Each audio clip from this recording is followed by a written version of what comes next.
Peace be with you. I am Bruce Wozniak. This is Catholic Sports Radio, located at the intersection of your faith life and sports life, and on Apple Podcasts, Spotify, and lots of other platforms. Thank you so much for joining me for this and hopefully many other episodes. The show website is catholicsportsradio.net. You can listen there, but there are also links there to hear the show on all kinds of podcast listening apps. Are you following Catholic Sports Radio on social media yet? There are links on the website to Catholic Sports Radio on Facebook, Twitter, and Instagram. And there is also a Facebook group, which is called Catholic Sports Radio Community. There are listeners of this show in that group, as well as some former guests. There is a button for that, too, on catholicsportsradio.net. The day that I am recording this episode, I just posted a photo in that Facebook group, and I tend to do that from time to time. Pictures that guests send to me that don't get seen anywhere else. So you do get to see some unique posts, some exclusive content that way. Do please help me spread the word about this show and tell others who would enjoy and benefit from listening about Catholic Sports Radio. And I do want to continue to mention Merchant-Side Marketing Group, the folks who built the website for me. CatholicSportsRadio.net is basically the face of the show. It's kind of my quote-unquote electronic business card, so to speak, other than someone actually listening to one or more podcast episodes themselves. So we all know how important it is to have a good image for our business, our product, our service, and I'm still to this day really proud of CatholicSportsRadio.net and really thankful to the folks at Merchant-Side Marketing Group for the job that they did with building that site and keeping it looking great to this day. A lot of people say, you're supposed to change your website after 2 years, and I just love the way it looks, and I love the job they did. So from the category of that's my story and I'm sticking with it, that's my website and I'm sticking with it. So if they can do a website for you, click on the $99 a month ad that you see on Catholic Sports Radio to get in touch with them. That's not the only package that they offer, so do get in touch with them to find out about what else is available through Merchant-Side Marketing Group. Now on to my ministry moment for this episode.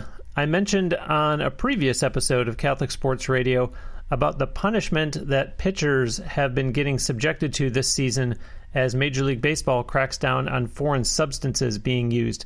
The National Hockey League puts out videos with explanations when they hand out fines and/or suspensions to players. We've also been hearing that now in this new NFL season, we should be watching for penalties that will be called having to do with low blocks. It's about fairness and a level playing field, but players, coaches, and even fans don't like a lot of what gets doled out by officials and leagues when it comes to the price that athletes have to pay for going outside of what the rule book allows and doesn't allow. But those that officiate either on the field of play or in the league offices just want the participants to learn from their mistakes and be better for it. There is actually a similarity to that in the Bible. Specifically, in the New Testament, we read in Hebrews chapter 12, "Endure your trials as discipline.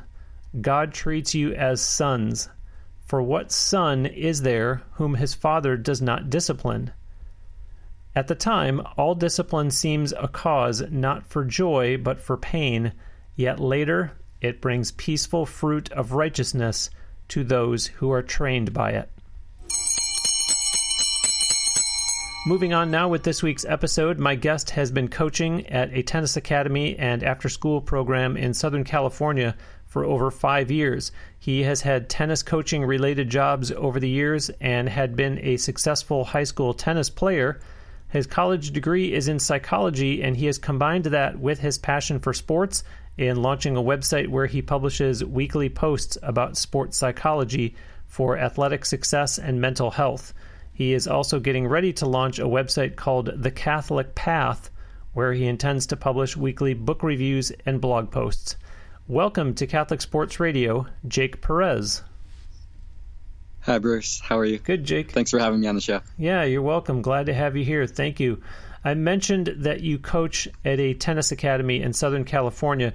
You were actually born in Michigan, and you say that you grew up a cradle Catholic, yet your parents were not practicing Catholics. Help me understand that. Walk us through that.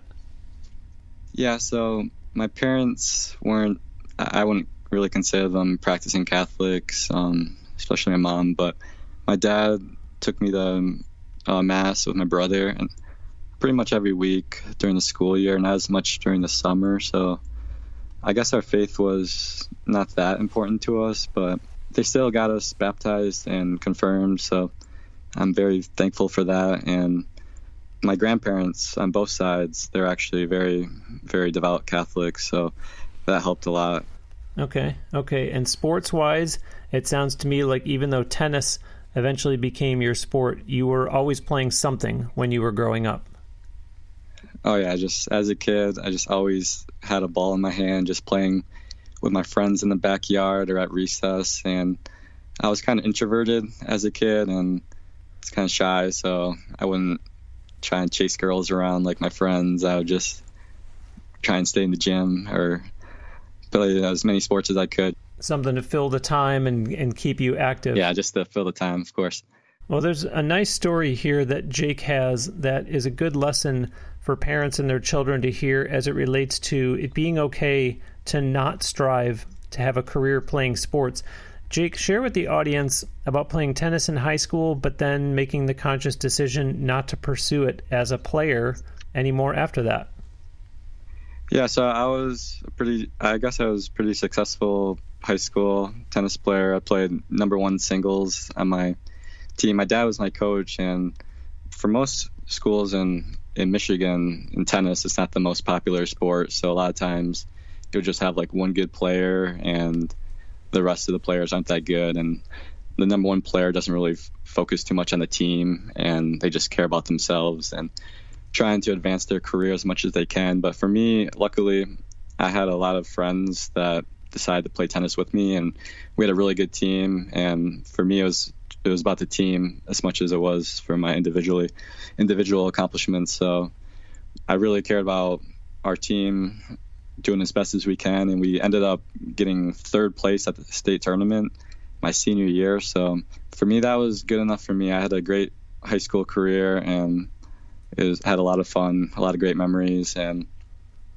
from then, I wasn't that passionate about going to play college tennis. I mean, yeah, it would have been fun, but at that point, maybe I just wanted to focus more on school or other things. And although I was still very passionate about coaching and I wanted to help other people, so I would continue to help the tennis team at my school as much as I can, especially the girls tennis team in the off season, because we played in the fall and they played in the spring, and I would help the girls tennis team in the spring. And my dad ran the middle school tennis program in the spring as well, and I helped coach that. So I've always done coaching in high school, and I wanted to continue, and that's what I've been doing ever since. So clarify for me, when you said that you would go and help at the school, and you said particularly the girls team, are you talking about you went back to the school that you used to attend or the college that you were attending?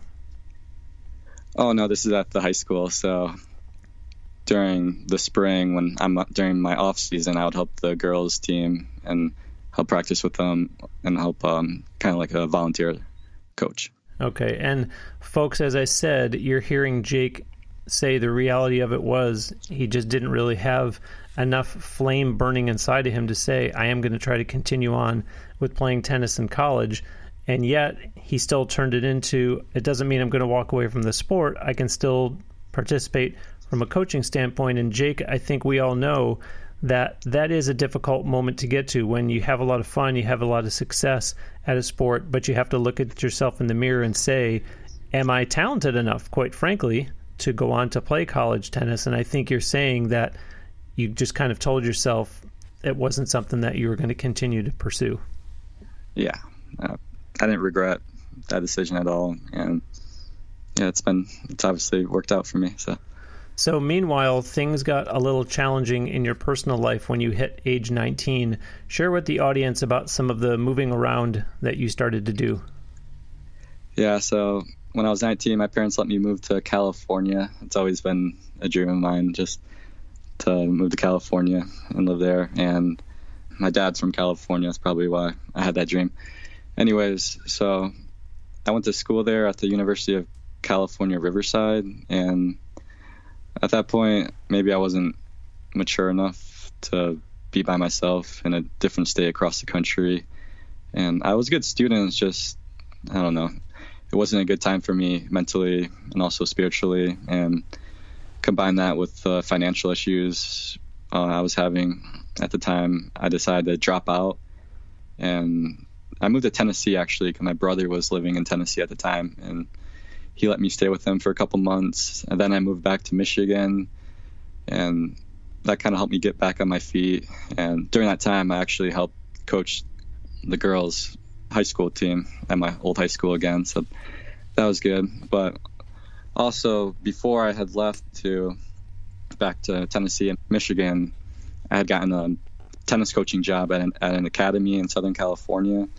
And my boss, he let me continue when I came back to California. So when I got back on my feet, I was able to go back to California and continue working for him. So I'm very grateful for that. Yeah, for sure. Then I was able to finish my degree in psychology at an online college called California Coast University. That's great. And listeners, you're hearing this journey that Jake has been on. And if you scratch your head and wonder the relevance of some of this stuff, we all have a journey that we're on, and it's part of our story, and it's part of our faith story. And so you're going to see where this all goes to. But I think it also kind of helped lends to the fact that a lot of what my ministry is built on is kind of the repeated message, sure, of course, that faith comes before anything, that we worship God, we don't worship sport. But at the same time, people tend to look at sports through rose-colored glasses and think that everything must be so wonderful when you're involved in sports, if you're a coach, if you're an athlete, whatever the case is. And week after week, month after month on this show, you hear people in sports who give us the story of their journey, some more difficult than others, but they still end up telling you about how important and how strong their Catholic faith is to them. So this is Jake Perez's story. And it continues. Jake, I don't like bringing up sad memories with the guest, but because this started to lead you somewhere faith-wise, share with the audience about your grandfather and how a Catholic practice ended up coming into this story. Yeah, so when I got back to California, I was back on my feet and I was working for a tennis academy. Then, sadly, my grandpa was battling ALS disease, and it got bad. So at one point he was taken to hospice. I believe this was 2017. And my mom flew me out to see him so I could see him as soon as possible. And right when my mom picked me up from the airport, she got a text saying to hurry up because they were saying he only had a few hours to live. And that timing was just insane because I'm so grateful I was able to see him in time. I assume this was in Michigan? Yeah, this is back in Michigan. So when we got there, my grandpa was lying on the bed and he was still alive, but he couldn't move or speak, but he could still hear. And I was glad I was able to tell him how much I loved him. And the whole family was around, not everyone, but most of my family was around, and we're all just crying, and just a really, really big moment and important moment in my life. And it was very sad. Although what comforted me during that time was my grandma, who's, like I said, was a devout Catholic. She was leading us in the rosary, and that was my first time ever praying the rosary. And I didn't even know all the prayers to it, but I still tried to follow along, and that was a very powerful moment. And later on, I learned that praying the rosary in the Chapel of Divine Mercy is extremely powerful at a person's last hours before they die. So that gives me great encouragement knowing that my grandfather is in heaven right now. So that's something I will never forget. Audience, you are going to be amazed at where this story goes to next. So remember what Jake just said about his grandmother leading them through praying the rosary. But before I have him continue, because I am open and honest on the show with the audience, I do need to talk about the challenges that I continue to face in covering all the different costs that you so often hear me cite on this show. Catholic Sports Radio is a ministry for me, and even though it is just me doing it, that doesn't mean that there are no expenses. I think that when you hear me say that there's no staff or not even any volunteers helping me, and that I don't get any income and I don't have any sponsors, you very easily could wonder, what all could these expenses really be that he has? How much could it really add up to? That's why I give specific examples, so that you know when I ask you to consider supporting this show financially, you know where that's going. I otherwise am having to come up with a way out of my own pocket to pay for everything associated with Catholic Sports Radio that has a cost attached to it. I do truly hope that you are getting value out of listening to Catholic Sports Radio and that it's helping you and your faith life. I want to be obedient to the call that I felt from God to do this show and to try to move as many people as I can in their faith life. And therefore, I ask you to pray about including my ministry in your tithing. It's very simple and convenient to bless this show financially. You can utilize the Donate to CSR button on the homepage of CatholicSportsRadio.net, which is secure and allows you to contribute in whatever amount you wish. You put in whatever you're comfortable with. There are no minimums, and there's not even a drop-down menu of amounts to choose from. It's fast and easy when you utilize the Donate to CSR button on CatholicSportsRadio.net. Alternatively, as some folks have done, you can instead get in touch with me through the contact section of CatholicSportsRadio.net to ask for the mailing address, and I will write you back with where you can send a check to. I'll happily even say your name when you support the show with an online contribution or by sending a check. Or, of course, if some have asked me to do, you can choose to keep it anonymous. No contribution is too big and no contribution is too small. Do pray about it and consider a contribution to Catholic Sports Radio and helping me to continue on and give back with my time and talent in an effort to move more people closer to Christ. Jake, go ahead and continue the story you were telling. Your grandfather had died. Your grandmother led you all in praying the rosary. So you go back to California, and what happens next? Yeah, so that was definitely a turning point in my life, and it opened my eyes to what's really important. And at that time, I was probably pretty self-centered, just care about my own goals like a typical young adult. So I decided what was more to life than just my career goals, and then I wanted to put my faith first and my family second, everything else behind those two things. So, however, at that time, I still don't think I was ready to become a real practicing Catholic, and honestly, I didn't even know what a real practicing Catholic was and how to truly live out my faith. But I tried going to Mass more often as soon as I got back to California. But then, luckily, one day after Mass, they were handing out brown paper bags to college students, and I don't even remember if I was in college at that time. But after Mass, I kind of instinctively grabbed one when they handed it out to people. And when I got to my car, I opened it and I saw that it had a rosary and a paper teaching you how to pray the rosary. And when I got that, I thought back to my experience in the hospice with my grandpa dying just a few months earlier, maybe. And that definitely inspired me to start praying the rosary. And from that moment, I completely decided to take my faith more seriously and started praying the rosary regularly after that. And I'm sure God changed my life at that moment right there.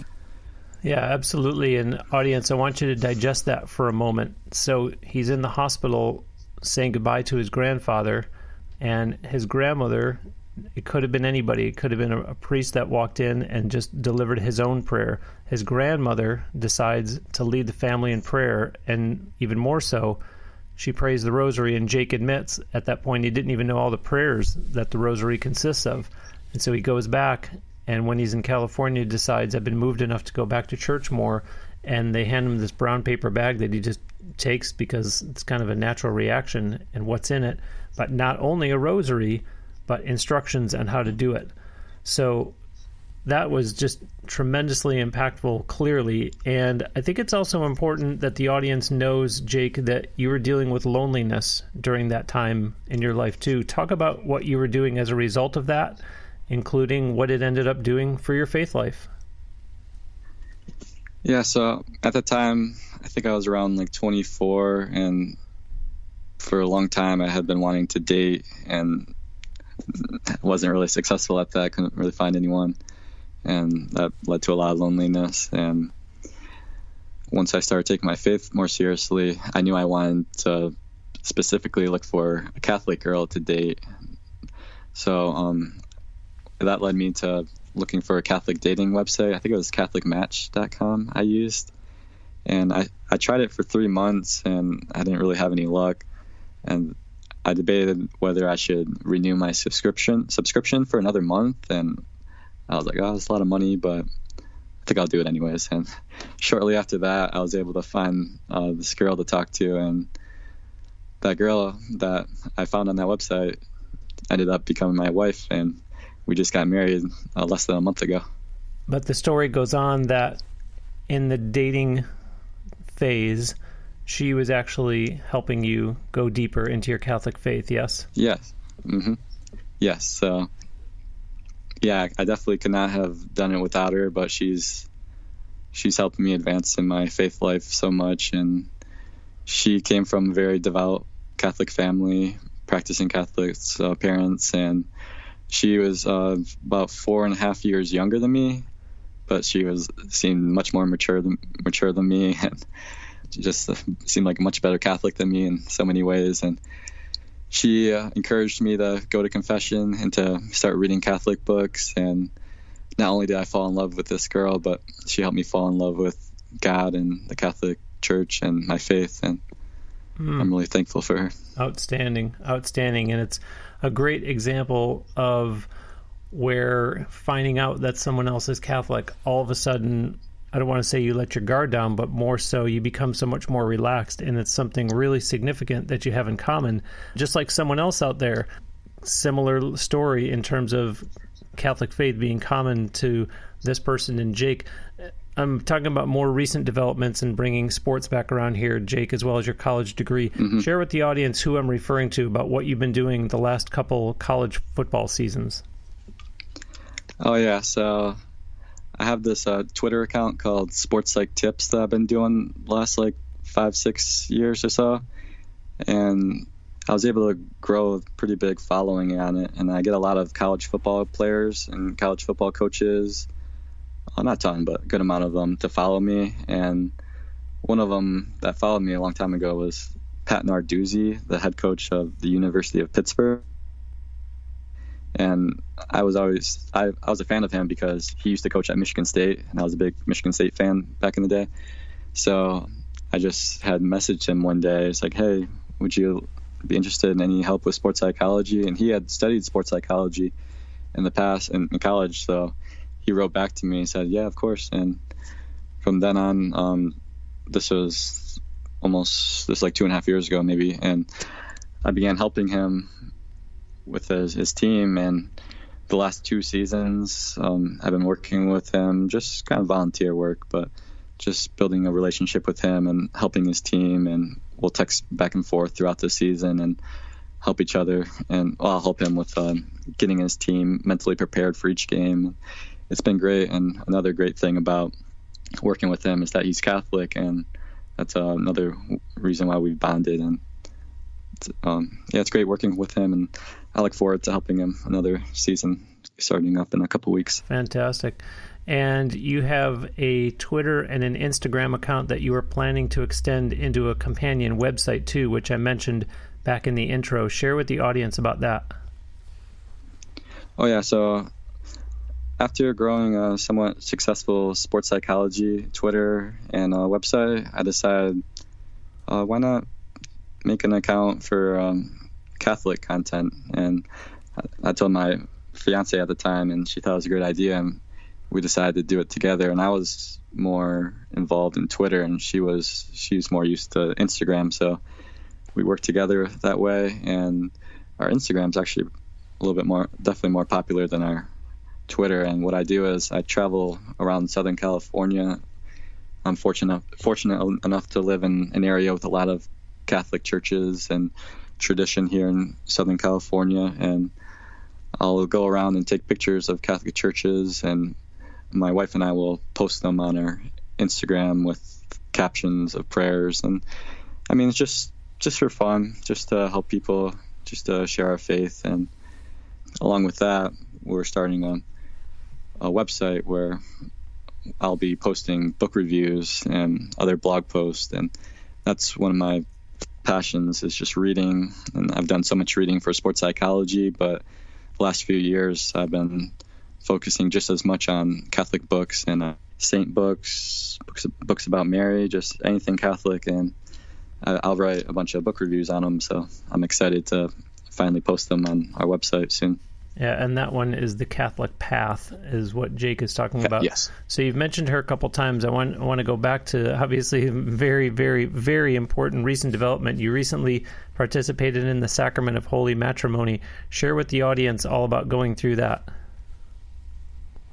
Yeah, so we actually got engaged right at the very start of the pandemic and the lockdown, and I think it was March 2019. So at this time, all we knew was that we were going to get married, but we didn't know when. And her church in Moreno Valley, California, the office wasn't really cooperating with us, and some of the churches were only offering online masses. So it was difficult during that time, and we had to wait until we could do our marriage prep, but we didn't let us get discouraged, and we're patient, and we got married just the end of July, just a few weeks ago, at St. Christopher Parish in Moreno Valley. So we had a nice sort of small wedding.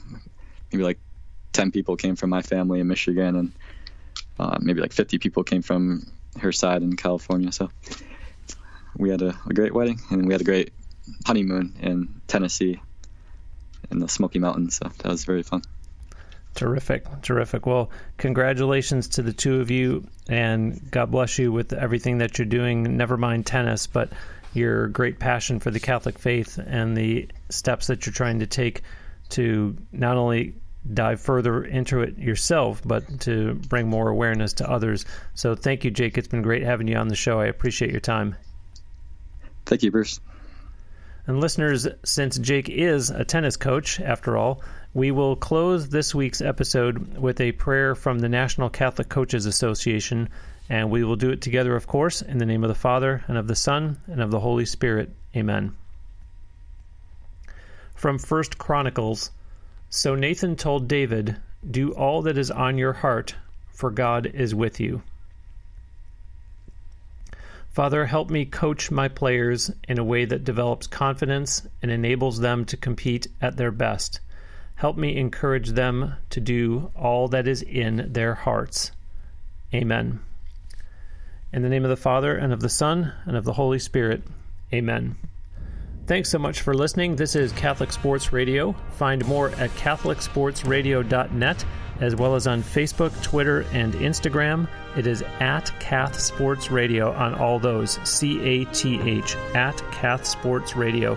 I'm Bruce Wozniak, and remember, it's not whether you win or lose, it's that it's Jesus that you always choose.